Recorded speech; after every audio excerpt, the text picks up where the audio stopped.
இந்த மாதிரி மரத்தில் ஏறி முட்டையை எடுக்க ட்ரை பண்ணும்போது அவன் தெரியாத நம்ம எலக்ட்ரிக்கல் ஒயரை தொட்டுட்டான். அப்படி தொட்டதுனால அவன் மூஞ்சி ஃபுல்லாக கருகி போச்சு. இப்படி மூஞ்சி ஃபுல்லாக கருகி போனதுனால என்ன தான் வந்து அவன் ஆப்ரேஷன் பண்ணாலும் அதுக்கப்புறம் ஹீல் ஆகாமல் அவன் கண்ணெல்லாம் மூடி தான் இருந்துச்சு, மூக்கெல்லாம் இதாக இருந்துச்சு, வாயெல்லாம் மூடி தான் இருந்துச்சு. அவன் மூக்கையே காணும். இதை பார்த்து நிறைய பேர் ரொம்ப பப்ளிக்கெலாம் ரொம்ப பயப்பட ஆரம்பித்தாங்க.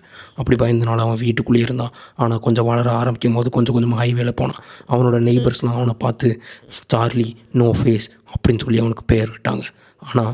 ஆனால் ஆக்சுவலி பார்த்திங்கன்னா அவ்வளோ பெரிய மேட்ருலாம் இல்லை பயப்படுறதுக்கு. அந்த பையன் பாவம் எலக்ட்ரிக்கலில் கருகி போனதுனால அவன் மூஞ்சி வந்து இல்லாமல் போச்சு. இதுக்கு வந்து அவனை போட்டு பாடாக படுத்தியிருக்கானுங்க. அவனை மான்சர்லாம் சொல்லியிருக்காங்க. நிறைய பேர் கல்லெலாம் விட்டு எரிஞ்சிருக்காங்க. அவனோட பேர் வந்து ராபின்சன். இது வந்து வேறு ஒரு கண்ட்ரியில் நடந்த ஒரு விஷயம். உண்மையிலே நடந்திருக்கு இந்த மாதிரி ஒரு விஷயம்.